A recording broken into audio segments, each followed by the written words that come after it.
Hello, Will David here. I'm chasing some history. I'm sitting on the front step of Franklin Pierce's house, or at least what was Franklin Pierce's house in 1856. Now only the granite steps remain here in Concord, New Hampshire. I'm here to talk to you about the Civil War. The Civil War started April 12th, 1861, when rebel forces rained hellfire on a small garrison in Fort Sumter, South Carolina. Major Robert Anderson lowered the fort's flag. The flag would become a metaphor for the preserved Union and for the North's protection of the idea of Union. As the story goes, not one star was lost from that flag's Union. Major Anderson would preserve the flag for the duration of the war in a New York City safety deposit box until it was again ceremonially unfurled over the ruins of the federal fort after the war. But the city of New York already had read about the Civil War in 1861, 5 years prior. The period of 1854, when President Franklin Pierce, acting on deep constitutional convictions and for party unity, had signed the Kansas-Nebraska Act, until January of 1861, is known as Bleeding Kansas. The average New York newspaper reader in May of 1856 knew this as the Civil War.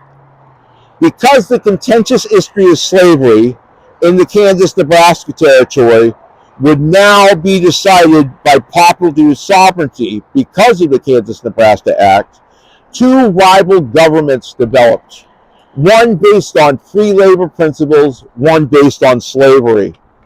On May 24th, 1856, the Free Soil capital of Lawrence, Kansas would be ransacked the first time.